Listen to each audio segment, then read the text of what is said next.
भारी संख्या में किसानों को लेकर आए हैं, ट्रैक्टर रैली के माध्यम से कलेक्ट्रेट का घेराव किए हैं। क्या कुछ मांग है आप लोगों की? देखिए, रिलायंस पावर प्लांट परियोजना के विस्थापित पिछले 15 सालों से अपने जगह जमीन घर सब दे करके, सर्वस्व दे करके आज दर दर के ठोकरें खाने के लिए मजबूर हैं। जिन मजदूर भाइयों का, जिन गरीब भाइयों का, जिन दलित भाइयों का, जिन आदिवासी भाइयों का जमीन जगह घर ले लिए, आज उसके बदले में न तो उनको काम मिल रहा है, न तो रोजगार मिल रहा है, न तो धंधा मिल रहा है। एक तरफ रिलायंस प्रबंधक बेरोजगारों को 1800 लोगों को 10,000 रुपये के दर से बेरोजगारी भत्ता देता है। जब बेरोजगारी भत्ता ये लोग 10,000 देते हैं तो मध्य प्रदेश सरकार की न्यूनतम मजदूरी दर और भारत सरकार की न्यूनतम मजदूरी दर लागू होना चाहिए और कम से कम 15,000 रुपये महीना मिलना चाहिए। नंबर 2, जिस प्रकार से जो सरकारी अधिकारी कर्मचारी हैं, चाहे हमारे कलेक्टर साहब हो, चाहे एसपी साहब हो, चाहे हमारे पुलिस के जवान हो, चाहे तहसीलदार हो, चाहे मास्टर हो, चाहे सरकारी कर्मचारी कोई भी हो, या अर्थशास्त्री जो कंपनियां हैं, चाहे एनसीएल एनटीपीसी हो, उनके अधिकारी कर्मचारियों को 1 लाख, 1.5 लाख, 2 लाख, 3 लाख का सैलरी मिलता है। 60 साल के बाद उनको आधा पेंशन मिलता है। लेकिन रिलायंस के लोगों को जब बेरोजगारी भत्ता 60 वर्ष तक देते हैं और उसके बाद जब ये लोग पेंशन के लायक होते हैं तो इनको 1,000 रुपये पेंशन दिया जाता है। हम लोगों की मांग है उन 60 साल से ऊपर वालों को जो वृद्धा पेंशन मिलता है, मजदूरी का, बेरोजगारी भत्ता का आधा, कम से कम 6,000 रुपये महीना मिलना चाहिए। तीसरी मांग है, जिस प्रकार से रिलायंस परियोजना का एसडीएम हर्रावा का सीपीएस जो लीकेज कर रहा है वो फॉलो कर रहा है। कई घर उसके जद में आ गए हैं, कई मकाने गिर गए हैं, सैकड़ों से ज़्यादा घरों के अंदर पानी भर गया है। पिछले दिनों आप लोगों को ज्ञात होगा, सुरेंद्र सिंह गौड़ जी के घर में पानी घुसा, मकान गिर गया। पुलिस अधीक्षिका महोदय, कलेक्टर साहब, हमारे माननीय विधायक जी गए, उन्होंने आश्वस्त किया था, उन्होंने कहा था कि इस मकान का नापी करा करके मुआवजा देंगे। लेकिन आज तक 5 पंजी का किसी का मुआवजा नहीं मिला, न तो सर्वे हुआ, न तो मौका मुआयना हुआ। 1 सैकड़ा से ज़्यादा किसानों का जमीन जगह बंजर हो गई है। तो हम लोग चाहते हैं उन मकानों का, फसलों का मुआवजा मिले, राशि मिले। ठीक उसी प्रकार से पिछले दिनों, कुछ दिन के पूर्व में अमलोरी ओबी डैम का डैम्प बहा था। 100 से ज़्यादा किसानों का फसल और ज़मीन बंजर हो गई थी, बर्बाद हो गया था। कई मकानों में पानी घुस गया था। रात में रेस्क्यू करके जिला प्रशासन ने लोगों को बाहर निकाला था। उनके भी ज़मीनों को, उनको भी न्याय मिलना चाहिए, उनकी भी बात सुनी जानी चाहिए। और मैं एक बात कहना चाहता हूँ, जिस प्रकार से रिलायंस परियोजना के द्वारा विस्थापित परिवार के लोगों के बच्चों के पढ़ने के लिए डीबी पब्लिक विद्यालय का संचालन किया जा रहा है, खोला जा रहा है। लेकिन डीबी पब्लिक विद्यालय के अंदर हमारे विस्थापित बच्चों का एडमिशन नहीं होता है। जो धन बल के लोग हैं, जो बाहुबल के लोग हैं, जो शोर सिफारिश के लोग हैं, जिनका क्राइटेरिया विधायक कोटा, सांसद quota, collector quota, SP quota, TI quota और तो और रिलायंस के अधिकारी कर्मचारी, उनके कोटाओं के आधार पे बच्चों का एडमिशन हो रहा है, तत्काल बंद होना चाहिए। विद्यालय का जांच होना चाहिए और हमारे विस्थापित 200 से ज़्यादा विस्थापित बच्चों का दाखिला एडमिशन नहीं हो पाया है, उनका भविष्य अंधकार में है। मैं चाहता हूँ उन बच्चों का तत्काल एडमिशन होना चाहिए, रिलायंस के लोगों पे मुकदमा कायम होना चाहिए। एक बात और, जिस प्रकार से सिंगरौली जिले के अंदर क्रेशर खदानें चल रही हैं, जिस प्रकार से अवैध खनन कर रहे हैं क्रेशर संचालक, आप चले जाइए मकरोहर में, सिमरिया में, करामी के अंदर, वहाँ पे उनका लीज 3 एकड़ का है, 1 हेक्टेयर का, 2 हेक्टेयर का है। लेकिन वो लोग खनन 15 एकड़ 20 एकड़ में कर रहे हैं। उनको तत्काल बंद कराना चाहिए।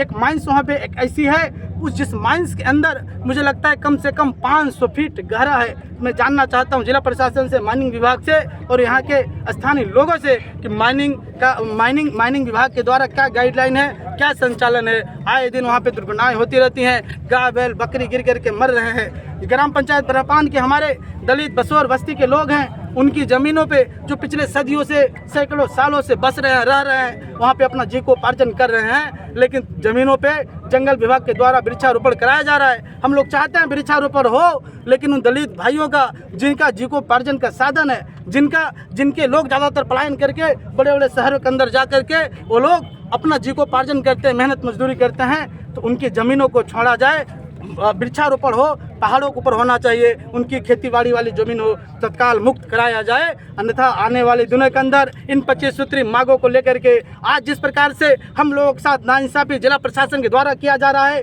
मैं जानना चाहता हूं डॉक्टर भीमराव अम्बेडकर जी का बनाया हुआ कानून एक देश के अंदर 2 तरह से लागू कैसे होती है। पिछले दिनों के अंदर, आज के 5 दिन पूर्व में किसान न्याय कांग्रेस निकालती है। उस किसान न्याय यात्रा के लिए हजारों ट्रैक्टर शहर के अंदर घुसते हैं, उन ट्रैक्टरों को परमिशन रहता है। लेकिन जब दलित, आदिवासी, विस्थापित, मजदूर, किसान अपने ट्रैक्टरों को, अपने हथियार को लेकर के शहर के अंदर प्रवेश करता है तो जिला प्रशासन उन ट्रैक्टरों को रोक देता है। उन ट्रैक्टरों को शहर के बाहर हमारे ट्रैक्टरों को खड़ा करा दिया गया है। सिर्फ 10 ट्रैक्टरों को शहर के अंदर आने के लिए एंट्री दिया गया है। मैं जिला प्रशासन को चेताना चाहता हूँ, मैं इस सरकार को भी चेताना चाहता हूँ, आप किसान के लोगों के साथ अन्याय करोगे तो आने वाले समय के अंदर हमारे किसान भाई, हम लोग किसान हैं, अपने मेहनत मजदूरी से अन्न उगाने वाले लोग हैं, तुम मुझे शहर में आने से रोकोगे तो आने वाले दिनों के अंदर शहर की जितने भी दूध से लेकर के, पानी से लेकर के, फल से लेकर के, सब्जी से लेकर के, मैं अनाज से लेकर के सारी सप्लाई शहर की बंद करवा दूंगा, जिसकी संपूर्ण जिम्मेवारी जिला प्रशासन की और यहाँ के स्थानीय प्रतिनिधियों को होगी। हम लोग को न्याय नहीं मिलता।